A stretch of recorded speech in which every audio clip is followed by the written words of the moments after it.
సాయిరామ్. సమర్థ సద్గురు సాయినాథ్ మహారాజ్ కీ జై. ముందుగా మన సాయి కుటుంబ సభ్యులందరికీ నమస్కారం అండి. అందరూ కూడా సుఖంగా, సంతోషంగా, ఆరోగ్యంగా బాగుండాలని మనస్ఫూర్తిగా కోరుకుంటూ ఈరోజు వీడియో మొదలు పెడుతున్నాను. ఇక ఈరోజు వీడియోలో బాబాగారు ఏం చెప్పబోతున్నారు అంటే, తల్లి నువ్వు పెద్ద తప్పు చేస్తున్నావు, నిర్లక్ష్యం చేయకుండా ఇది విను. నీ భవిష్యత్తులో ఊహించని శుభవార్తలు ఎదురవుతాయి అని చెప్పి బాబాగారు మన కోసం ఒక సందేశం తీసుకొచ్చారండి. బాబాగారు ఏం చెప్పినా కూడా మనం చేస్తున్న తప్పులకు లేదంటే మనం అనుభవిస్తున్న కర్మలకు దానికి తగ్గట్టుగా పరిష్కారం చూపించడానికే ఈ సందేశాలను మనకు పంపుతూ ఉంటారు. మరి ప్రతి ఒక్కరూ కూడా కళ్ళు మూసుకొని బాబాగారు చెప్పే రహస్యాన్ని ఈ వీడియోలో ఒక చిన్న కథ రూపంలో తెలుసుకుందాం. అనగనగా ఒక ఊరిలో వీరభద్రం అనే ఒక జమీందారు ఉండేవాడు. అతని దగ్గర చాలా మంది పనివాళ్ళు ఉండేవారు. వారందరినీ వీరభద్రం ఎంతో చక్కగా చూసుకునేవాడు.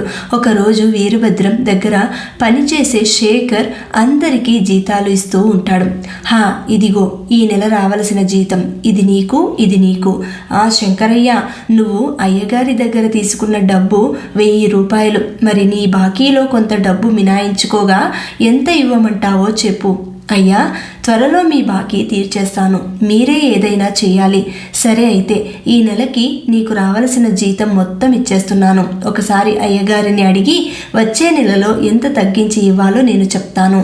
ఈసారికి మొత్తం జీతం తీసుకెళ్ళు. అయ్యా, కృతజ్ఞతలు. రెక్కాడితే గాని డొక్కాడని బ్రతుకులయ్యా మావి. ఒకసారి జీతంలో తగ్గించి ఇస్తానంటే కంగారు పడ్డానయ్యా. నాదేముంది శంకరయ్య, అంతా అయ్యగారి దయ. ఆయన మంచివారు కాబట్టి మనకిలా నడుస్తోంది. అలా అందరికీ నెల జీతం ఇచ్చేసిన తర్వాత అన్ని లెక్కలు వీరభద్రం దగ్గరికి తీసుకుని వస్తాడు. అయ్యా, అందరికీ నెలవారీ జీతం ఇచ్చేశాను. ఇకపోతే దిగుబడి మొత్తం గోదాముల్లోకి తరలించాము. మంచి రోజు చూసుకుని ఆ ధాన్యాన్ని పట్టణంలో శెట్టిగారికి ఎగుమతి చేస్తా. అందరికీ జీతాలు ఇచ్చేశా. ఎవరైనా డబ్బు సహాయం అడిగారా? లేదయ్యా. కాకపోతే శంకరయ్య మనకు ఇవ్వవలసిన బాకీ డబ్బులు ఇవ్వలేదు. అయినా సరే పూర్తి జీతం ఇచ్చి పంపాను. వచ్చే నెల జీతంలో తగ్గించి ఇస్తానని చెప్పాను. అలా నెలవారీ జీతంలో ఏమీ తగ్గించి ఇవ్వవద్దు. శంకరయ్య మన దగ్గర చాలా కాలం నుండి పనిచేస్తున్నాడు. అతను తీసుకున్న బాకీ సంగతి అటుంచి అతని మీద ఎటువంటి ఒత్తిడి చేయకండి. ఇంకొక విషయం, ఆ శంకరయ్యకు వచ్చే నెల నుండి 50 రూపాయల జీతం ఎక్కువగా ఇవ్వండి. అలా వీరభద్రం ఒక్క శంకరయ్యనే కాకుండా వారి దగ్గర పనిచేసే పని వాళ్ళందరినీ వాళ్ళ అవసరాల్లో సాయంగా ఉంటూ ఉండేవాడు. జీతం తీసుకున్న శంకరయ్య దారిలో సరుకులు కొని ఇంటికి తెస్తాడు. ఇదిగో గంగా, ఈ నెలకు సరిపడ సరుకులు, ఇంకా ఇదిగో ఈ మిగిలిన జీతం డబ్బులు. అది సరే కానీ ఇందాక అన్నయ్య వచ్చి వెళ్ళాడండి. ఈ మధ్య అన్నయ్య వాళ్ళ అమ్మాయి వివాహం జరిగింది కదా, అక్కడ రంగాపురంలో ఉంటున్న నరసయ్య గారి అబ్బాయి మన అమ్మాయిని చూశాడంట. ఆ అబ్బాయికి మన అమ్మాయి బాగా నచ్చిందట. సంబంధం మాట్లాడి రమ్మని మా అన్నయ్యని వాళ్ళు పంపారు. ఆ నరసయ్య నాకు తెలుసు, వాళ్ళ తాహతకు మనము తగము. వాళ్ళు బాగా డబ్బు ఉన్నవాళ్ళు. అయితే ఏమైంది, మన అమ్మాయి కూడా మనలాగే పేదరికంలో జీవితాంతం ఉండమంటారా ఏంటి? అలా ఉన్నవాళ్ల ఇంటికి వెళితే అమ్మాయి సుఖపడుతుందండి. నాకైతే మన అమ్మాయిని ఆ నరసయ్య గారి కొడుకుకి ఇవ్వాలని ఉంది. సరే నీ ఇష్టం, కానీ వాళ్ళ తాహతకు తగ్గట్టుగా పెళ్లి చేయాలి. ఎంతో కొంత కట్నంగా ఇవ్వాలి కదా. ఇవన్నీ చేయాలి అంటే చాలా డబ్బు ఖర్చు అవుతుంది. అంత డబ్బు మన దగ్గర ఎక్కడుంది చెప్పు? అవునండి, కట్నం 5000 ఇస్తే సరిపోతుంది అన్నారు. ఇకపోతే పెళ్లి ఖర్చులు 2000 అన్నా అవుతుంది. మొత్తం 7000 ఉంటే సరిపోతుంది. ఏమిటి 7000? అంత డబ్బు నేను ఎక్కడి నుంచి తీసుకురావాలి? అది జరగని పనిలే. కానీ ఆ సంబంధం గురించి మరిచిపో. మన తాహతకు తగ్గట్టుగా వేరే సంబంధం చూసి చేద్దాం. ఏంటండి, అదృష్టం మనదాకా వస్తే కాదనంటున్నారు? అదంతా నాకు తెలియదు. మనం ఆ సంబంధమే అమ్మాయికి ఖాయం చేస్తున్నాం అంతే. మీరేం చేస్తారో నాకు తెలియదు. ఆ డబ్బు తీసుకుని రండి. అయినా ఇన్ని సంవత్సరాలుగా ఆ వీరభద్రం గారి దగ్గర పనిచేస్తున్నారు కదా, పిల్ల పెళ్ళికి అంటే ఆ మాత్రం సహాయం చేయరా ఏంటి అని గంగా అడుగుతుంది. నువ్వు మాట్లాడుతున్నది నీకేమైనా అర్థమవుతుందా అయ్యగారి దగ్గర 1000 రూపాయలు అప్పుగా తీసుకుని చాలా రోజులైంది కదా, ఇప్పటి వరకు చిల్లి గవ్వ కూడా తిరిగి చెల్లించలేదు. మళ్ళీ ఇప్పుడు 7000 రూపాయలు అప్పు అడిగితే ఎలా ఇస్తాడు చెప్పు? అవన్నీ నాకు తెలియదండి. మీరు మీ అయ్యగారిని అడుగుతారో లేక ఇంకెవరినైనా అప్పు అడిగి తెస్తారో నాకు తెలియదు. మొత్తానికి తేవాల్సిందే. లేదు అంటే నేను నా కూతురు ఏ నుయ్యోగుయో చూసుకుంటాం. నీ మాట నీదే గాని మన పరిస్థితి నువ్వు అస్సలు అర్థం చేసుకోవు. నాకు కొంచెం సమయం ఇవ్వు, ఏదో ఒకటి ఆలోచించి చెబుతాను. ఈ విషయం అమ్మాయితో చెప్పలేదు కదా? ఎందుకు చెప్పలేదు? మొదట అమ్మాయితోనే చెప్పాను. అది కూడా ఎంతో సంతోషించింది. ఏదో ఒకటి చేసి అమ్మాయికి ఆ సంబంధమే చేస్తామండి అని అంటుంది గంగ. అప్పుడు శంకరయ్య ఇలా అంటాడు, ముందు ఆ విషయం మాట్లాడుకున్న తర్వాతే కదా అమ్మాయితో చెప్పాలి. నీకు అస్సలు బుద్ధి లేదు. మీ ఇద్దరు తీసుకొచ్చి పెద్ద సంకటమే నా నెత్తి మీద పెట్టారు. ఇప్పుడు ఏం చేయాలరా దేవుడా? అలా శంకరయ్య తన కూతురి వివాహం గురించి ఆలోచిస్తూ ఉంటాడు. 2 రోజులు గడిచిన తర్వాత, అయ్యా ఇదిగోండి 10,000 రూపాయలు ఈ సంచిలో ఉన్నాయి. పట్నంలో ఉండే శెట్టిగారు చెల్లించాల్సిన పాత బాకీలో కొంత జమ చేసి ఇచ్చారు. ఇది లోపల పెట్టమంటారా? సరే, ఆ డబ్బు అక్కడ పెట్టి మీ అమ్మగారు ఏదో వ్రతం చేయాలంట, నువ్వు వెళ్ళి మన పంతులు గారిని నేను రమ్మన్నానని చెప్పి పిలుచుకురా. అలా ఆ డబ్బు అక్కడ పెట్టి శేఖర్ బయటికి వెళ్ళిపోతాడు. కొంత సమయానికి వీరభద్రం కూడా ఆ డబ్బు సంగతి మర్చిపోయి అక్కడి నుండి వెళ్ళిపోతాడు. ఇదంతా శంకరయ్య దూరం నుండి గమనిస్తూ ఉంటాడు. అంత డబ్బు అక్కడ చూసేసరికి శంకరయ్యకి తన కూతురి వివాహం గుర్తుకొస్తుంది. అమ్మో, ఆ డబ్బు సొంతమైతే నా కూతురి వివాహం ఎంతో వైభవంగా చేసేవాడిని. ఎంతసేపటికి ఎవరూ రావటం లేదు. ఆ డబ్బును తీసుకుని వెళ్ళిపోతే నేను దొంగలించినట్టుగా ఎవరికీ తెలియదు కదా. కానీ ఇంతకు ముందు నేనెప్పుడూ దొంగతనం చేయలేదే. అలా బెదురుతూనే అక్కడ డబ్బు ఉన్న సంచిని తీసుకుని వెంటనే అక్కడి నుండి ఇంటికి చేరుకుంటాడు. అమ్మో, ఇంత డబ్బా! 10,000 రూపాయలు అంటే నా కూతురి వివాహం చేయగా ఇంకా నేను అయ్యగారికి తీర్చవలసిన బాకీ డబ్బు కూడా ఇందులోనే ఉంది. ఈ డబ్బులు ఎవరికీ తెలియకుండా ఈ అటక మీద ఉన్న పాత బిందెలో దాస్తాను. కొన్ని రోజులు ఈ విషయం గంగకు కూడా చెప్పను. విషయం సర్దుమణిగిన తర్వాత ఈ డబ్బును అప్పుడు బయటకు తీస్తాను. అప్పటి వరకు ఇక్కడే ఉండని. ఏంటి ఈరోజు తొందరగా వచ్చారు? పని అయిపోయిందా? లేదు లేదు, మళ్ళీ వెళ్ళాలి. చిన్న పని ఉంది. ఇటువైపు వెళుతూ ఇంటికి వచ్చానంతే. సరే, నేను వెళుతున్నా. అలా శంకరయ్య అక్కడి నుండి వెళ్ళిపోతాడు. తర్వాత కొంత సమయానికి పాత సామాన్లు కొంటాం అంటూ ఒక పాత సామాన్లు కొనే వ్యక్తి వస్తాడు. పాత సామాన్లకి కొత్త సామాన్లు ఇస్తారట. ఏమబ్బాయి, మా ఇంట్లో కొన్ని పాత సామాన్లున్నాయి, ఉండు ఇప్పుడే తీసుకొస్తాను. అలా వెళ్ళి 2 పాత బిందెలు తీసుకొస్తుంది గంగ. అందులో ఒక బిందెలో శంకరయ్య డబ్బు దాచి ఉంచి ఉంటాడు. ఇదిగో ఈ 2 బిందెలు తీసుకుని ఒక కొత్త బిందె ఇవ్వు, మళ్ళీ రేపురా. ఏంటమ్మా, ఇంకా పాత సామాన్లు ఉన్నాయా ఏంటి?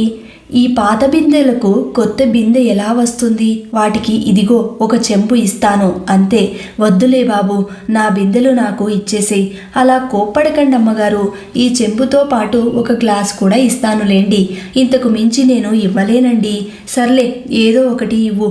ఈ పాత బిందెలు మా ఇంట్లో ఎన్నో రోజులుగా ఉన్నాయి. సరే తీసుకెళ్ళు. ఒక చెంబు ఒక గ్లాసు ఇచ్చి పాత బిందెలు తీసుకుని వెళ్ళిపోతాడు. అలా అతను వెళ్ళి పాత సామాన్లు కొనే దుకాణానికి వెళ్ళిపోతాడు. ఇదిగో సేటు, వీటిని కొంచెం తూకం వేసి డబ్బు ఇస్తే నేను త్వరగా వెళ్తాను. ఏంట్రా ఈరోజు అంత హుషారుగా ఉన్నావు? పెద్ద మూటే తీసుకొచ్చావే. ఇదిగో ఈ డబ్బు తీసుకో. ఏంటి ఇంత తక్కువ ఇచ్చారు? ఒకసారి ఈ మూటని తూకం వేసి చూడండి. ఇంతకంటే ఎక్కువ డబ్బు రావాలి నాకు. ఈ డబ్బు వద్దు, ముందు ఆ మూట తూకం వేయండి. అది ఎంత బరువు ఉంటుందో నాకు తెలుసు. కానీ ఇదిగో ఈ 3 రూపాయలు తీసుకొని వెళ్ళు. మేము జనాల్ని మోసం చేసి వాటిని తీసుకొస్తుంటే మీరు మమ్మల్ని మోసం చేస్తారు సేటుగారు, భలేవారండి అని అంటాడు ఆ వ్యక్తి. అలా ఆ పాత సామాన్ల వాడు డబ్బు తీసుకుని అక్కడి నుండి వెళ్ళిన తర్వాత ఆ సేటు మూటలో నుండి తీసి సామాన్లు ప్రక్కన పెడుతూ ఉంటాడు. ఏంటిది? ఈ బిందెలో ఏదో శబ్దం వస్తుంది. ఇందులో ఏదో సంచి ఉన్నట్లుందే అందులో ఆ ఎర్రటి గుడ్డలో 10,000 రూపాయలు ఉండడం గమనిస్తాడు. నా కళ్ళను నేనే నమ్మలేకపోతున్నాను. ఇంత డబ్బు ఈ పాత బిందెలో ఎవరు పెట్టి ఉంటారు? ఎవరో డబ్బు ఈ బిందెలో దాచిపెట్టి మర్చిపోయినట్టున్నారు. ఈ సత్తిగాడికి అమ్మేశారు. అది చూసుకోకుండా ఆ సత్తిగాడు కూడా నాకు అమ్మేశాడు. ఈ డబ్బు నాకు దక్కింది. అలా ఆ సేటు ఆ డబ్బుని మళ్ళీ ఆ బిందెలోనే పెట్టి దుకాణం లోపలికి వెళతాడు. అదంతా గమనిస్తున్న ఒక దొంగ ఇదే మంచి తరుణం అనుకొని మళ్ళీ ఆ శెట్టి బయటికి వచ్చేలోపు ఆ బిందెలో ఉన్న డబ్బు నేను ఎత్తుకుపోతాను. అలా ఆ సంచిలో ఉన్న డబ్బుని దొంగలిస్తాడు. వెంటనే అక్కడికి శెట్టి వస్తాడు. ఆ సేటు బయటకు వచ్చి బిందెలో చూస్తాడు. ఏది, ఇందులో డబ్బు ఉండాలే, ఇప్పుడే కదా ఈ బిందెలో పెట్టాను. ఇంతలో ఏమైంది? ఎవరో డబ్బులు ఇందులో పెట్టినట్టు గమనించి దొంగలించి ఉన్నట్టున్నారు. డబ్బు దొరికి చేజారిపోయిందే. అలా సేటు చాలాసేపు బాధపడతాడు. ఈరోజు నా పంట పండింది. వెంటనే జూదశాలికి వెళ్ళాలి. ఈరోజు నా దగ్గర చాలా డబ్బు ఉంది. నన్ను ఓడించేవాడే లేడు. ఈ డబ్బు ఎలాగైనా రెండింతలు చేస్తా అంటూ మనసులో మాట్లాడుకుంటూ ముందుకు వెళతాడు ఆ దొంగ. ఆ సంచి దారిలోనే ఒక చోట జారిపోతుంది. అది గమనించకుండా జూదశాల వరకు వెళ్ళిపోతాడు. తీరా అక్కడికి వెళ్ళిన తర్వాత సంచెక్కడా అని తడుముకుంటాడు. అరే, ఏది ఈ సంచి కనబడటం లేదు. అరే, ఎక్కడో జారిపోయినట్టుందే. ఇప్పటికే రాత్రి సమయం అయ్యింది.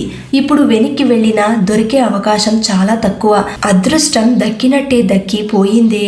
అయినా ఒకసారి ప్రయత్నం చేసి చూద్దాం. అలా కొంత దూరం వెళ్లే సమయానికి ఒక పక్కన ఆ మూట కనబడుతుంది.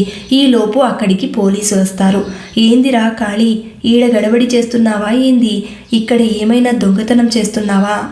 నేను దొంగతనాలు మానేసి చాలా రోజులయ్యిందయ్యా. ఇంక నేను కనబడితే చాలు దొంగతనం చేసినట్టేనా? దొంగతనం మానేశావా? సరేలే, ఒకసారి స్టేషన్కి వచ్చి వెళ్ళు.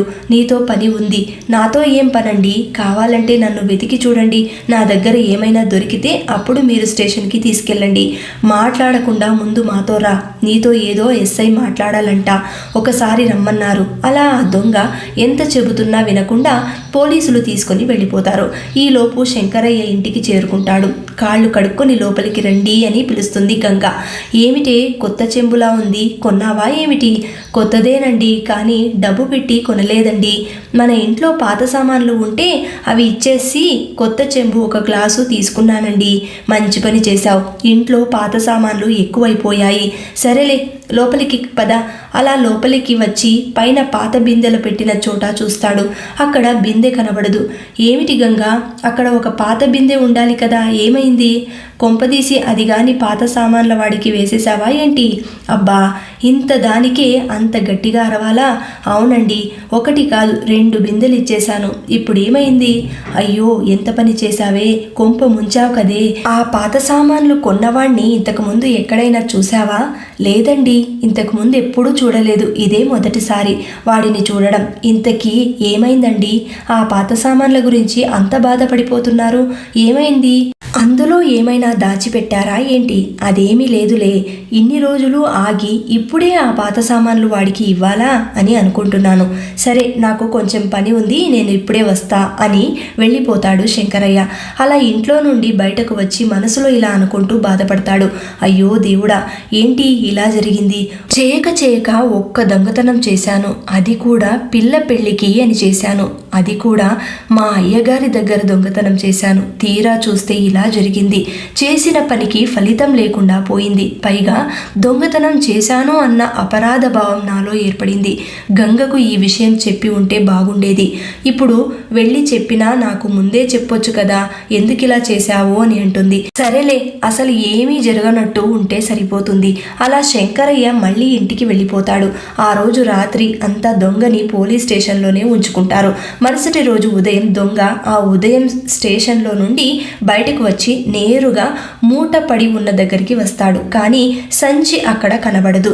ఏంటి, ఆ సంచి రాత్రి ఇక్కడే ఉండాలి కదా, ఎవరు తీసుకొని వెళ్ళి ఉంటారు? అంత రాత్రి వేళ ఎవరికి ఆ సంచి సామాన్యంగా కనబడదే? నిన్న ఆ సంచి దగ్గర ఎలుకలు తిరుగుతూ ఉన్నాయి. అయితే ఆ సంచిని ఎలుకలే ఎత్తుకొని పోయి ఉంటాయి. ఇక్కడే ఎక్కడో ఆ సంచి ఉండి ఉండాలి. ఇక్కడ ఏదో కన్నం ఉంది. అయితే ఈ గోడ అవతల ఉండి ఉండాలి. వెళ్ళి వెతుకుని చూద్దాం. అలా ఆ గోడ ప్రక్కన వెతుకుతూ ఉండగా గుబురుగా ఉన్న చెట్ల పొదల్లో కనబడుతుంది. అమ్మయ్య, సంచి దొరికిందిరా బాబు, ఇందులో డబ్బు కూడా అలాగే ఉంది. ఇక ఈ ఎలుకలు ఈ గోడ అవతల నుండి యువతలకు లాక్కొని వచ్చినట్టున్నాయి. ఇక త్వరగా ఇక్కడి నుంచి వెళ్ళిపోవాలి. అలా ఆ డబ్బుని బొడ్డలో పెట్టుకుని త్వరగా నడుచుకుంటూ వెళుతూ ఉంటాడు. ఇంతలో మళ్ళీ పోలీసులు ఎదురవుతారు. ఇదేంట్రా బాబు, ఈ పోలీసులు నన్ను ఇలా తగులుకున్నారే. ఇప్పుడు గనక నేను వెనక్కి వెళ్ళానే అనుకో, వాళ్లకు అనుమానం వస్తుంది. పోనీ ఎదురే వెళితే నన్ను తనిఖీ చేస్తే తప్పకుండా ఆ సంచి దొరికిపోతుంది. ఈ సంచిని ఎలాగైనా సరే వీళ్ళకి దొరకనివ్వకుండా ఈ గోడ అవతల విసిరేస్తాను. మళ్ళీ వచ్చి తీసుకుందాంలే. ఏందిరా ఈడ తిరుగుతున్నావు? జమీందారు వీరభద్రం గారి ఇంట్లో దొంగతనం చేయడానికి సోచాయిస్తున్నావా అని పోలీసులు అడగగా, ఏంటండి మీరు నా వెనకాలే తిరుగుతున్నారే? ఇప్పుడే కదా పోలీస్ స్టేషన్ నుండి బయటకొచ్చాను. ఉదయం ఇంటికి వెళదామని ఈ దారిలో వెళుతున్నాను. నన్ను వదిలేయండి, ఇంటికి వెళ్ళిపోతాను. సరే, చక్కగా ఇంటికి వెళ్ళు, లేదంటే మళ్ళీ స్టేషన్కి వెళ్ళవలసి వస్తుంది. సంజయిందా అని ఆ పోలీసులు అక్కడి నుండి వెళ్ళిపోతారు. ఆ డబ్బు సంచిని పోలీసులను చూడగానే తిన్నగా జమీందారు గారి ఇంట్లో ఎక్కడైతే ఆ డబ్బు సంచిని ఉంచాడో ముందు అదే సంచిలో వెళ్ళి పడుతుంది. అది తిన్నగా వెళ్ళి జమీందారు గారి ఇంట్లోకే చేరినందువల్ల ఇక ఆ డబ్బు దక్కించుకోవడం చాలా కష్టం అనుకుంటాడు ఆ దొంగ. దక్కినట్టే దక్కి చేజారిపోయింది. ఇక్కడ చూస్తే కాపలాదారులు చాలామంది ఉన్నారు. నేను గనక లోపలికి వెళితే నన్ను పోలీసులకు పట్టివ్వడం ఖాయం. ఎందుకు వచ్చిన గొడవ? నోరు మూసుకొని ఇంటికి వెళ్ళిపోతే సరిపోతుంది అని అక్కడి నుండి ఆ దొంగ వెళ్ళిపోతాడు. అలా ఉండగా శంకరయ్య తాను చేసిన దొంగతనానికి పశ్చాత్తాపపడుతూ ఉంటాడు. ఇన్ని సంవత్సరాల నుంచి నమ్మకంగా పనిచేస్తూ వచ్చాను. నేను అలా చేసి ఉండకూడదు. ఎలాగైనా సరే ఈరోజు జమీందారు గారి దగ్గర నేను చేసిన తప్పుని ఒప్పుకుంటాను. అలా శంకరయ్య బయలుదేరి జమీందారు గారి ఇంటికి వస్తూ ఉంటాడు. ఆ దొంగ విసిరిన డబ్బు సంచి ఎక్కడ నుండి దొంగతనం చేయబడిందో అక్కడికే చేరి ఉంటుంది. ఈలోపు శేఖరుడు అక్కడికి వస్తాడు. ఏంటి, నిన్న నేను ఇచ్చిన డబ్బు అయ్యగారు ఇక్కడే పెట్టి మర్చిపోయినట్టున్నారే, లోపల పెట్టమని చెప్తాను. ఈలోపు జమీందారు గారు అక్కడికి వస్తారు. అయ్యా, నేను మీకు ఇచ్చిన 10,000 రూపాయలు మీరు ఇక్కడే పెట్టి మర్చిపోయినట్టున్నారు, లోపల పెట్టించమంటారా? ఈ డబ్బు ఇక్కడే ఉండని, ఒకసారి వెళ్ళి ఆ శంకరయ్యను నేను రమ్మన్నానని పిలుచుకురా, కొంచెం మాట్లాడేది ఉంది. అలా శేఖర్ శంకరయ్య దగ్గరకు వెళ్ళి, శంకరయ్య, నిన్ను జమీందారు గారు ఒకసారి రమ్మన్నారు, నీతో ఏదో మాట్లాడాలంట, వెళ్ళు. ఏంటి, నేను దొంగతనం చేసిన విషయం జమీందారు గారికి తెలిసిపోయిందా ఏంటి? ఆయన పిలిచి అడగక ముందే నేనే ఈ నిజం ఒప్పుకొని ఉంటే బాగుండేది. అలా మనసులో అనుకుంటూ జమీందారు గారి దగ్గరికి వెళతాడు. అయ్యా, దండాలయ్యా, అది నేనే మిమ్మల్ని వచ్చి కలుద్దామనుకున్నానయ్యా, మీరే రమ్మన్నారంటగా.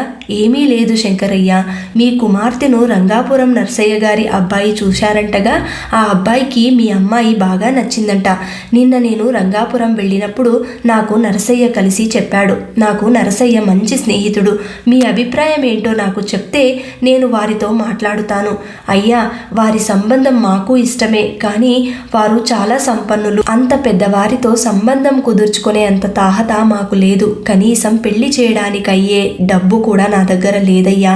మిమ్మల్ని డబ్బు అడుగుదామంటే ఇంతకు ముందే మీకు 1000 రూపాయలు బాకీ ఉన్నాను. ఇంకా పెళ్లికి అయ్యే ఖర్చు చూస్తే చాలా ఎక్కువే అవుతుంది. అందుకే ఈ సంబంధం వద్దు అనుకుంటున్నాం. అలా నువ్వు ఆలోచించకు. అబ్బాయి గురించి నాకు తెలుసు, చాలా బుద్ధిమంతుడు. తన తండ్రి వ్యాపారం అంతా అతనే చూసుకుంటున్నాడు. నీ తరపున పెళ్లి ఖర్చు అన్నీ నేనే చూసుకుంటాను. అయ్యా, మీరు అంతలా చెబుతుంటే నేను మాత్రం ఎందుకు వద్దంటానయ్యా? మంచి ముహూర్తం చూడమనండి. ఇదిగో ఈ సంచిలో 10,000 రూపాయలున్నాయి. ఈ డబ్బు తీసుకుని వెళ్ళు, పెళ్లి ఖర్చులకు పనికొస్తాయి. నీ రుణం ఈ జన్మలో తీర్చుకోలేనయ్యా, కానీ నేను ఈ డబ్బుని అని ఏదో చెప్పబోతూ ఉండగా శంకరయ్య జమీందారు మళ్ళీ ఇలా అంటారు. ఈ డబ్బు నీకు అప్పుగా నేనేమి ఇవ్వలేదు. నువ్వు ఇన్ని సంవత్సరాల నుండి నా దగ్గర నమ్మకంగా పనిచేస్తున్నావు. నీకు ఈ మాత్రం సహాయం చేయలేనా? వెళ్ళి ఈ విషయం మీ ఇంట్లో చెప్పండి, వాళ్ళు కూడా ఎంతో సంతోషిస్తారు. నేను మంచి ముహూర్తం చూడమని ఆ నరసయ్య గారికి కబురు పెడతాలే. అలా శంకరయ్య సంతోషంగా అక్కడి నుండి తిరిగి ఇంటికి వెళుతూ, దేవుడి లాంటి అయ్యగారిని మోసం చేద్దామనుకున్నానే, చాలా పెద్ద తప్పు చేశాను. ఇంకా నయం, నేను దొంగతనం గురించి చెప్పకుండా ఉండటం మంచిదయ్యింది. లేకుంటే నా మీద ఉంచుకున్న నమ్మకం అంతా ఒక్క క్షణంలో పోయేది. ఇంతకీ నేను దొంగలించిన డబ్బు మళ్ళీ తిరిగి అక్కడికే ఎలా చేరిందో అర్థం కావడం లేదే. అలా శంకరయ్య తాను చేసిన తప్పు తెలుసుకుని జమీందారు గారి దగ్గర నమ్మకంగా పనిచేస్తూ ఉంటాడు. ఒక మంచి ముహూర్తాన తన కూతురి వివాహం చేసి కుటుంబంతో కలిసి ఎంతో సంతోషంగా ఉంటాడు. చూసారా, దీన్ని బట్టి బాబాగారు మనకు అందిస్తున్న సందేశం ఏమిటంటే, ఏ రోజైనా ఎక్కడైనా సరే నువ్వు చేసిన తప్పు అంటే నీ చేతులారా నువ్వు చేసిన తప్పు ఖచ్చితంగా నీ మనసు పసిగడుతుంది. ఇది తప్పు అని నీకు హెచ్చరిస్తుంది. కాబట్టి నీ మనసు చెప్పిందే చెయ్యి. ఒకవేళ ఇలాంటి తప్పు ఎవరి దగ్గరైనా నువ్వు చేసి ఉంటే క్షమించమని ఆ భగవంతుని దగ్గర వేడుకో. ఇంకెప్పుడు నా జీవితంలో ఇలాంటి పాపాలకు ఒడికట్టను అని చెప్పి ఆ భగవంతుని దగ్గర క్షమాభిక్ష కోరు. వెంటనే నీకు ఆ భగవంతుడి కృప కలుగుతుంది. నువ్వు చేసిన తప్పుని క్షమిస్తాడు. మరి ఈరోజు బాబాగారు అందించిన ఇంత గొప్ప సందేశం మీకు నచ్చినట్లయితే వెంటనే శ్రద్ధా సబూరి అని కమెంట్ చేసి ఈ కథని 10 మందికి అందేలాగా షేర్ చేయండి, లైక్ చేయండి. మళ్ళీ ఇంకొక మంచి కథతోటి మీ ముందుంటాను. అంతవరకు సెలవు. సర్వే జన సుఖినో భవంతు. సర్వం శ్రీ